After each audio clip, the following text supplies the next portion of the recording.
todos los sábados de 10 a 12, Tiempos de Pueblo, por FM Joven 107.5. Se viene el día en tu corazón. De abril, el Día de Veteranos y Caídos en Malvina, así que ya lo tenemos a uno que es palabra más que autorizada por haberlo vivido en primera persona. Está con nosotros Omar Girotti, que los vamos a saludar. Omar, bueno, bienvenido, muchas gracias por estar con nosotros a la expectativa de este primer programa y con esta fecha tan importante. Hola, ¿cómo andas? Buenos días. Bien, acá andamos. Gracias por la invitación y bueno, siempre agradecer a esta radio que siempre se acuerda todos los años de mí, ¿no es cierto? Por esta fecha tan especial para nosotros. Bueno, Omar, contanos cómo esperás conmemorar el día de mañana, qué expectativas tenés sobre el día de mañana, sobre el acto oficial que se realiza acá. Bien, yo hace mucho que no participo en los actos por diferentes motivos. Lo paso con mi familia, que es la contención que yo tengo. Siempre digo que eso es lo que me ha salvado de todo de todas estas cosas que los ha pasado, así que bueno, me respaldo en ello y creo que ellos me hacen sentir muy bien para pasar estos días que son tan duros, porque uno se acuerda del 2 de abril y todo lo hacemos ese día y después como si los olvidáramos, pero esto sigue, fue el principio de una guerra que bueno, que siguió 74 días, que uno se acuerda como si fuera el día de hoy. ¿Y cómo crees que debería conmemorarse el día de mañana? ¿Cuál sería la manera y la forma de conmemorarse un día como el Día de Veteranos de la Guerra de Malvinas? No, yo creo que, yo en lo particular creo que está bien, por ahí se hacen las cosas bien, yo en eso no reniego, porque no me parece que al excombatiente no se le da la importancia que se le tiene que dar en algunos lados, y eso es lo que a uno muchas veces le molesta, por eso no participo, nada más por eso, ni para hacer polémica, ni nada por el estilo, pero yo creo que excombatientes somos todos, pero los que fuimos a la guerra, yo siempre digo, no cobramos ni un peso, no hicimos nada, no éramos ni oficiales de carrera, nada, fuimos unos simples soldados que lo llevaron a defender la patria, que lo hicimos con honor y bueno, y a veces creo que no se le da mucha importancia a lo que es el soldado.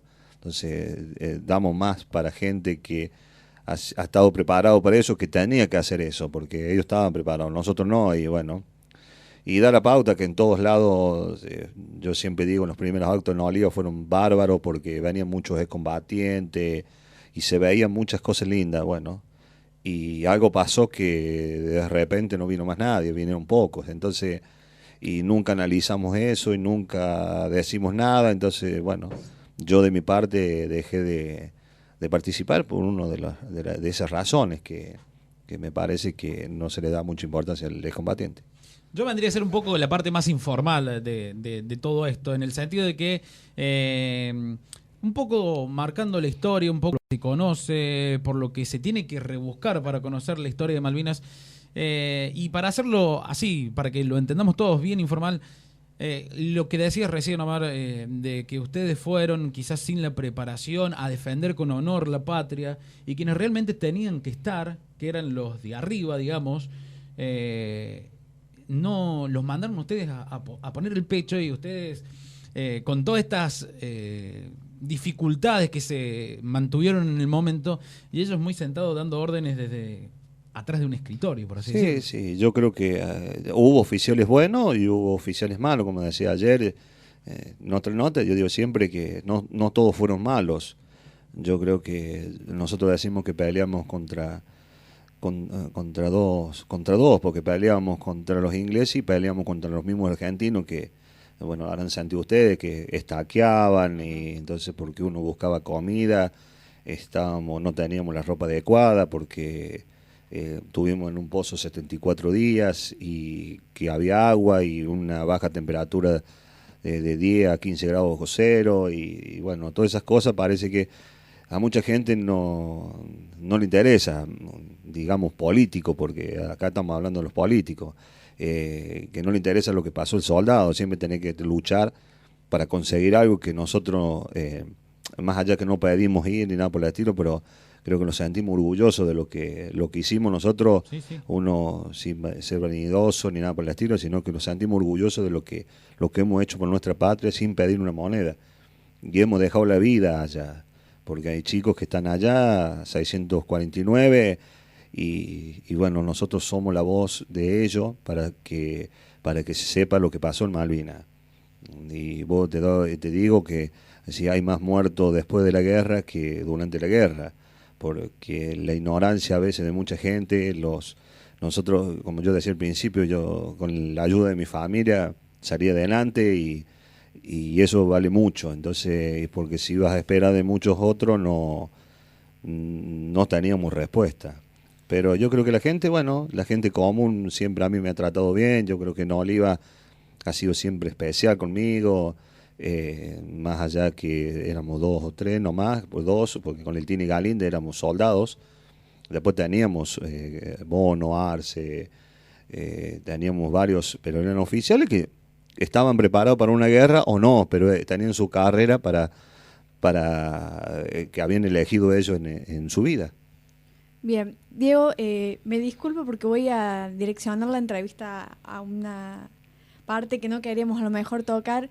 Omar, yo es la primera vez que hablo con vos y quisiera saber, y creo que a la audiencia también le interesaría mucho, ¿cómo fue el día que te enteraste que debías ir a la guerra? Porque ¿cuántos años tenías? 18 años. 18 años. ¿Qué pensaste, qué se te cruzó por la cabeza y cómo fue después, en plena guerra, en pleno conflicto con Malvinas por la soberanía?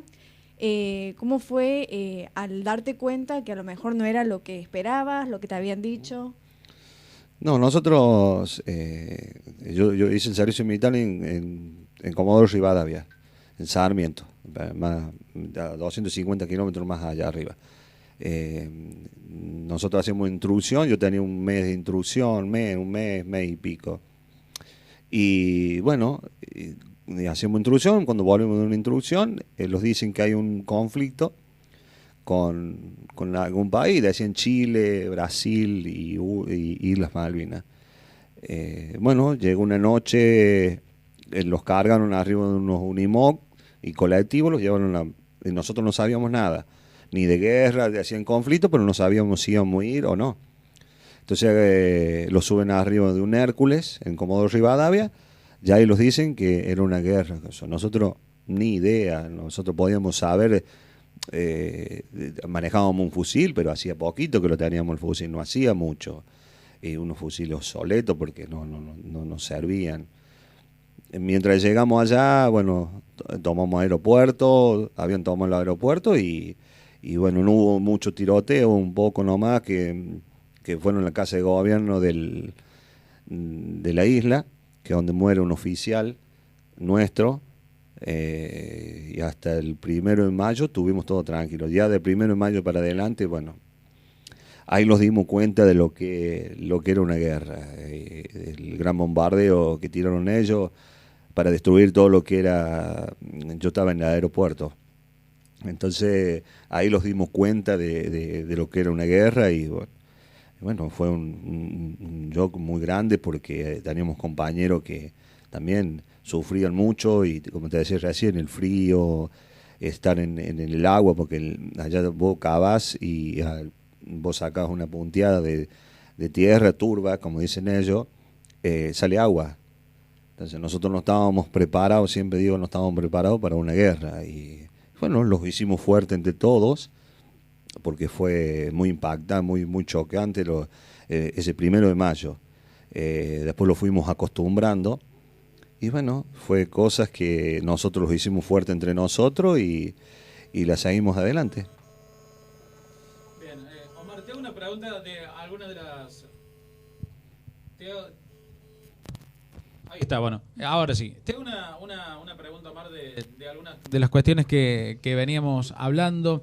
He visto en algunos documentales, bueno, incluso he visto algunas entrevistas donde algunos de los veteranos decían que hasta, vos lo nombrabas también recién, hasta sus propios superiores los boicoteaban en el tema de la comida, que había una especie de, no sé si eran corderos, pero había unos animales que no se los permitían comer, con esta necesidad también de alimentarse, ¿no? Sí, sí, lo que pasa es que al principio más o menos uno se podía manejar porque el conflicto no había empezado. Después del 1 de mayo ya fue medio difícil en conseguir comida, porque los camiones, yo estaba muy lejos del campamento donde hacían la comida.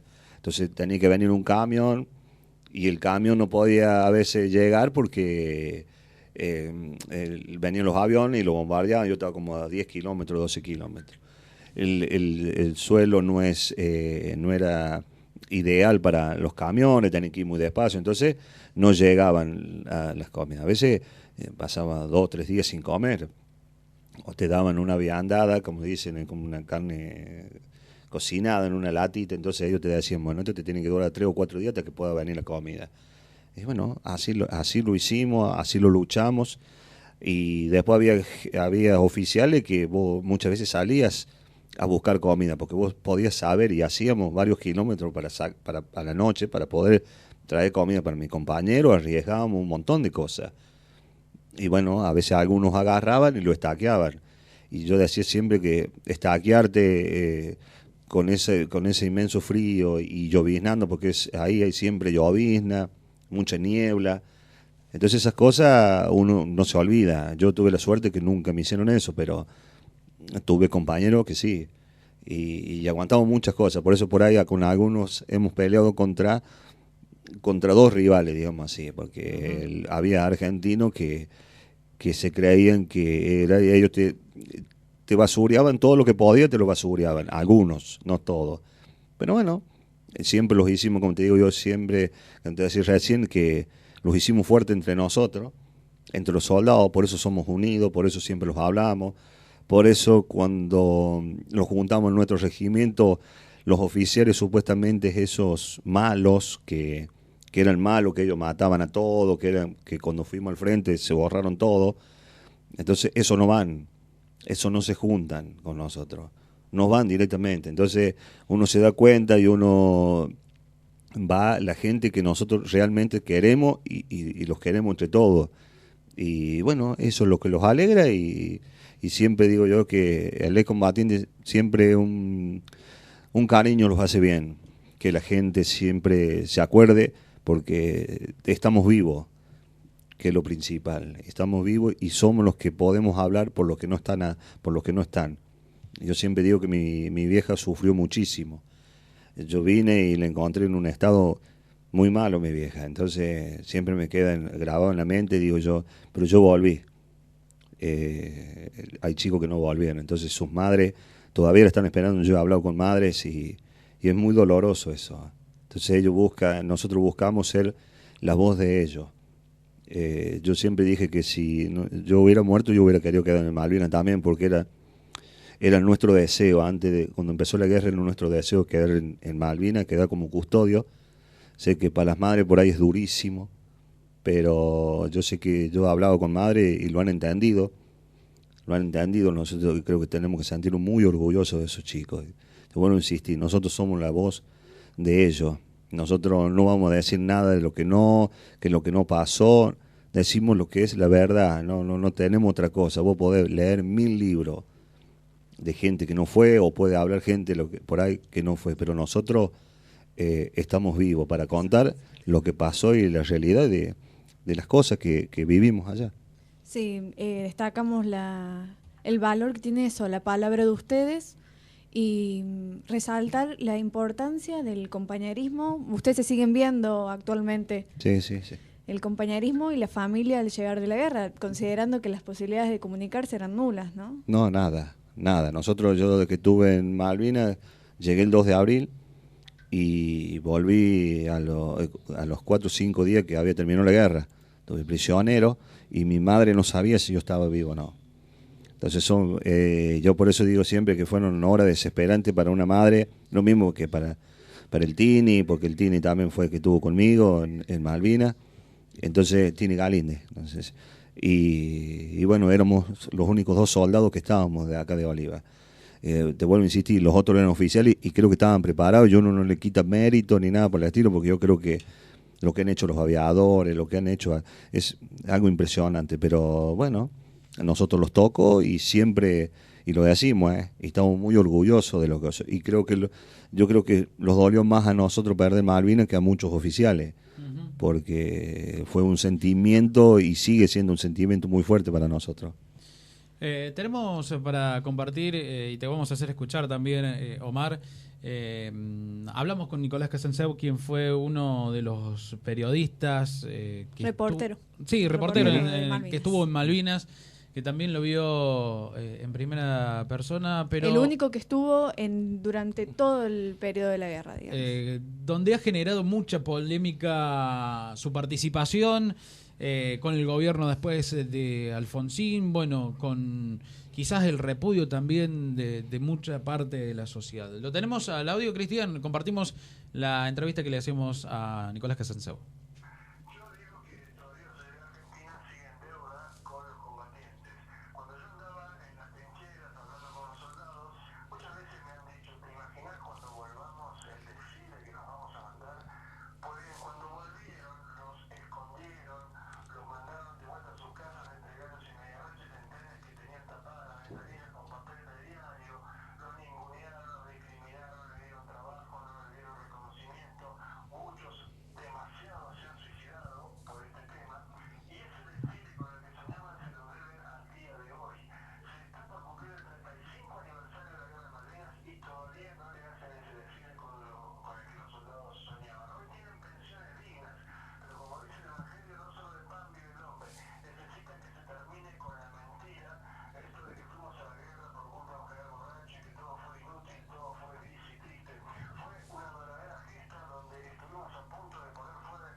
Bien, una de las partes con la cual charlábamos con Nicolás, ¿qué opinión te merece?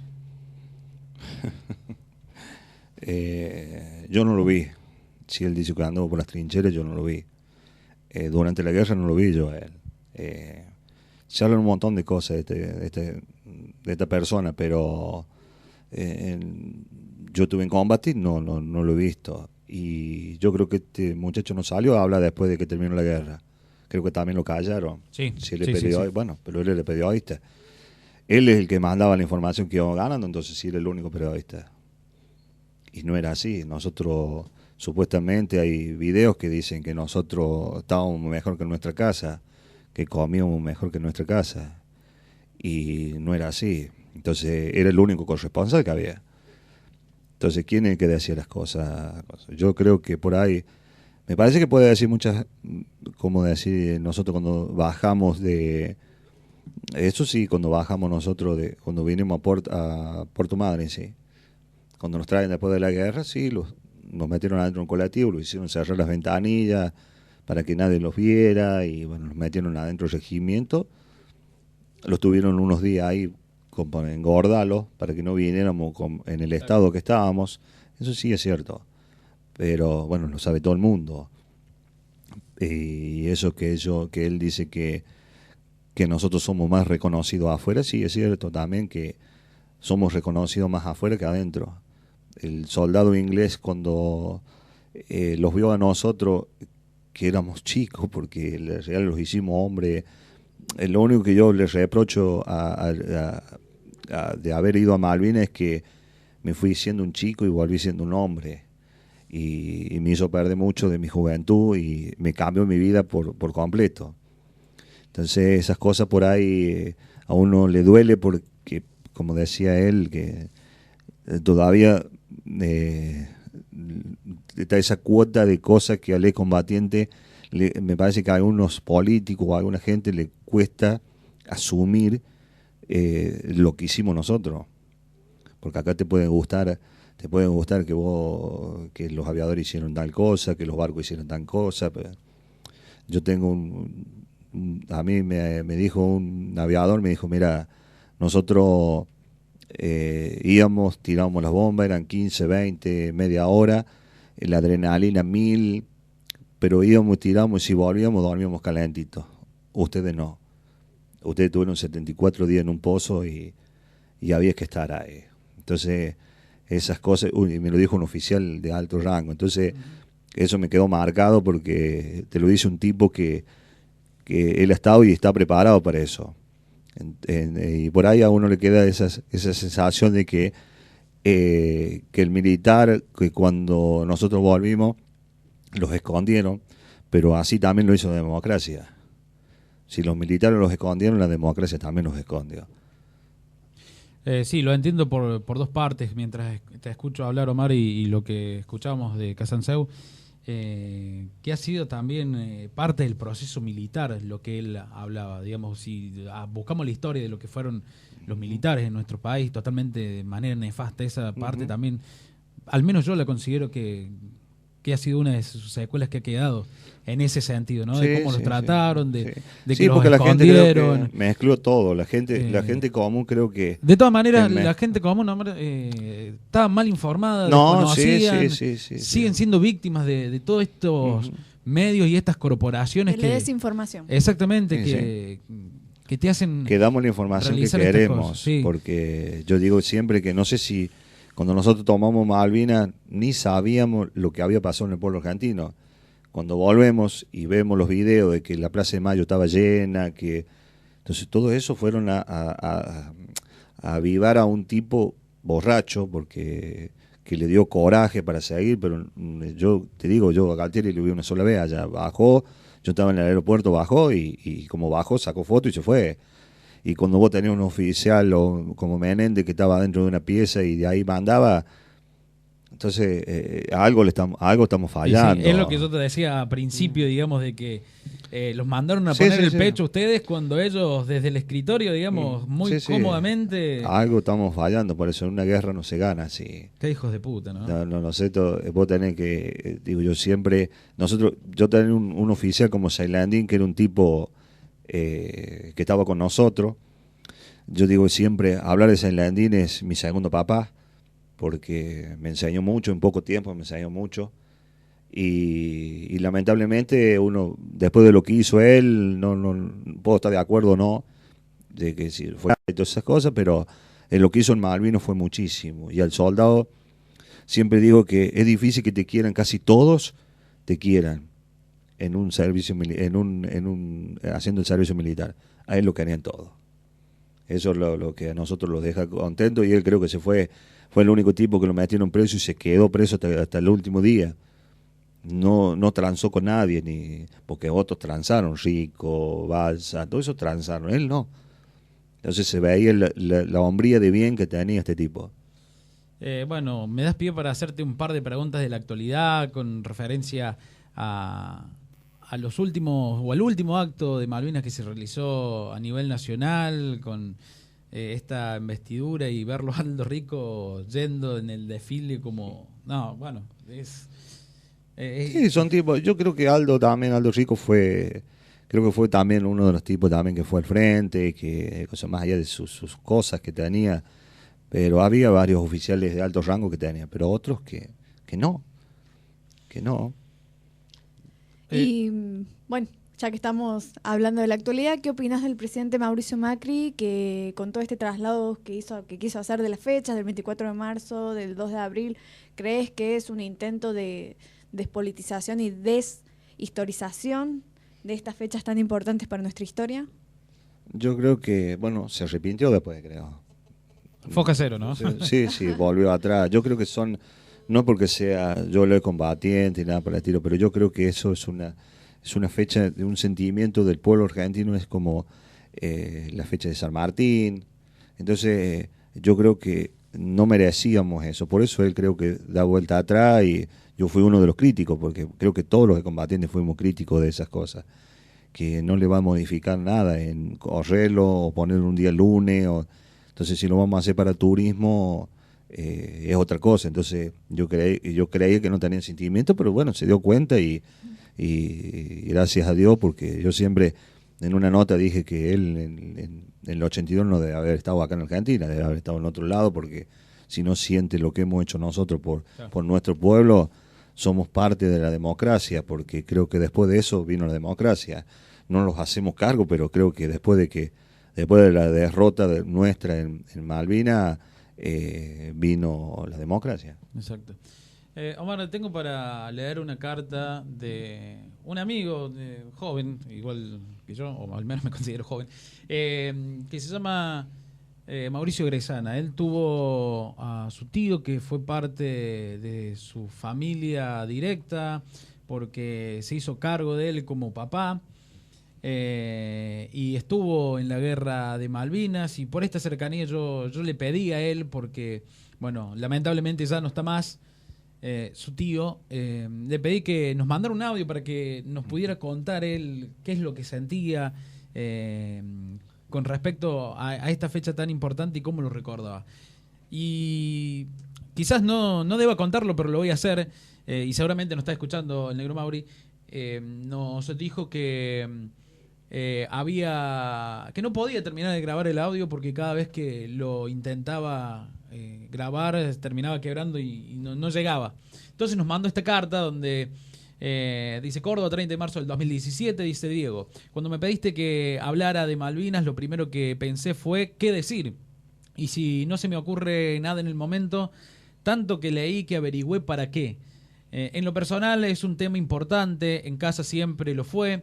De chico siempre me decían tu tío Chichín, como le decían, estuvo ahí. Claro que con los años entendí lo que realmente significaba. Mi tío, Juan Carlos Gresana, militar de profesión, viajó a las islas con 32 años y el cargo de sargento primero, como encargado de sección de morteros pesados de la Compañía C, del Regimiento de Infantería 12, con asentamiento de paz en la ciudad de Mercedes Corrientes. Ya en las islas fueron llevados primeros al Monte Challenger y de ahí a Ganso Verde. En su sección cumplía funciones de encargado como control de personal y distribución de tareas. Una vez terminados los combates, él fue quien se encargó de juntar a toda la sección, dando las novedades, bajas, heridos o desaparecidos, y trató de mantener controlados a todos mientras estuvieron prisioneros en Ganso Verde y luego en San Carlos.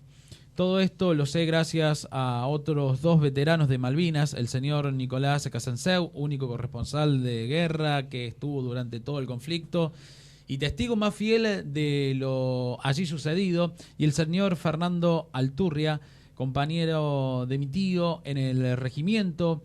En mi afán de conocer la historia de mi tío en Malvinas, envié un mail a Nicolás, amablemente me conectó después con Fernando.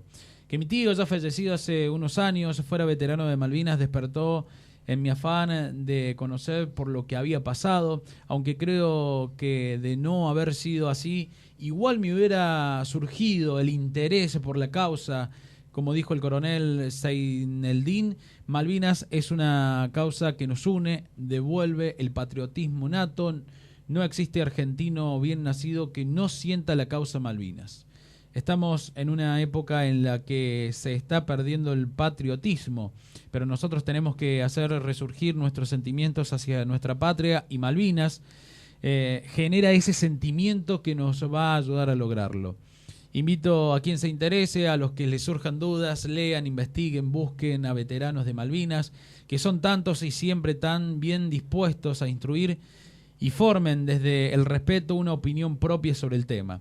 Con esto me despido y te agradezco por haberme tenido en cuenta para participar. Fue un gusto para mí, como dijo el general San Martín, cuando la patria peligra, todo está permitido excepto no defenderla. Muchas gracias, Mauricio Gresana. Nos firma esta carta que nos hace referencia un poco de historia con su tío y lo que él pudo averiguar en este último tiempo con respecto a lo que ha sido Malvinas. Está bueno, ¿eh? Hay mucha gente que le interesa Malvinas. Deja dos mensajes ahí importantes, me parece. Sí, hay mucha gente que le interesa Malvinas y te pregunta y bueno, te investiga o lee o busca páginas, que hay un montón de cosas, porque yo en el 2009 tuve la suerte de volver a Malvinas con 9 combatientes. Fuimos al lugar donde combatimos y fuimos a un hotel y iban 3 periodistas.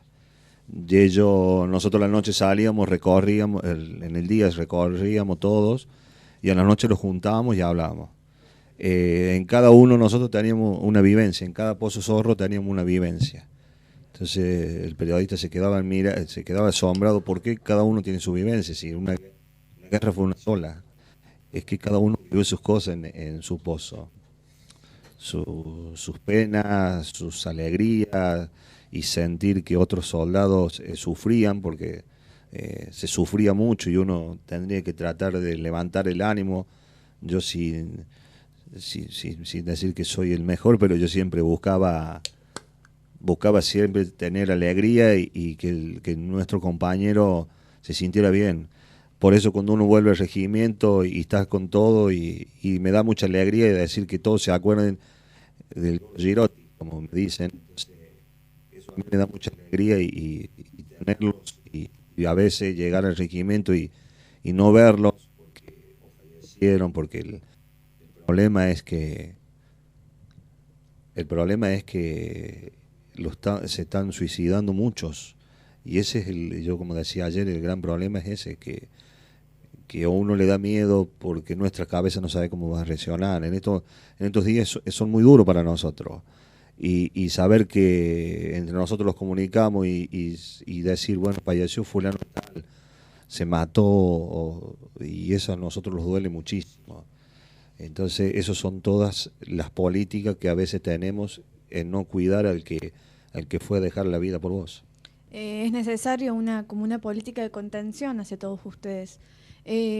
Escuchando la carta que leía Diego recién, me quedó la falta de patriotismo, que se está perdiendo el patriotismo entre nosotros. Y bueno, la importancia de eso, si se está perdiendo eso a nivel nacional, empezar a nivel local, a aprender a quererlos y a disfrutar de lo que ustedes nos pueden brindar. De paso le mando un saludo a Candela Galíndez, hija del Tine, que estuve hablando con ella y que me dijo que no había una forma mejor que vos nos estés acompañando acá y disfrutar de esto, de lo que nos podés brindar vos, de tu voz, de tus experiencias y vivencias. No hay nada más importante que eso. No hay nada más importante que eso. También dejarle el saludo a Gustavo Arce, que iba a estar con nosotros también aquí hoy, pero bueno, por distintos motivos no nos pudo acompañar. Y bueno, creo que más allá de una reflexión de pedirte, Gordo, también querer saber qué es lo primero que se te va a venir, o cuál es el primer sentimiento que se te va a venir esta noche cuando se cumplan las 12, ¿no? Y es duro. Es uno, como te decía, hace varias semanas que estoy, insistí, mi familia sufre mucho también, igual que yo.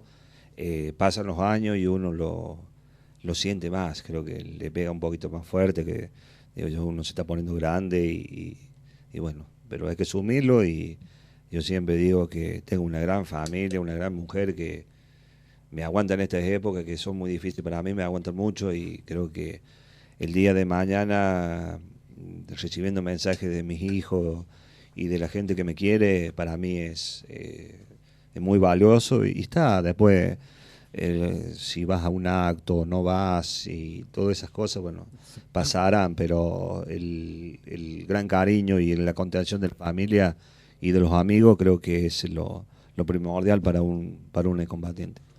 Bien, Omar, te agradezco muchísimo haber compartido este rato aquí, muy importante para nosotros por ser nuestro primer programa, y también por la historia, por la memoria de lo que ha sido esta fecha que se va a conmemorar en poquitas horas nomás.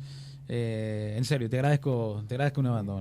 No, muchas gracias siempre por acordarse, y siempre digo que también hay que acordarse de los que no están, porque son los que están custodiando nuestras Malvinas, y creo que a los ingleses les duele mucho eso.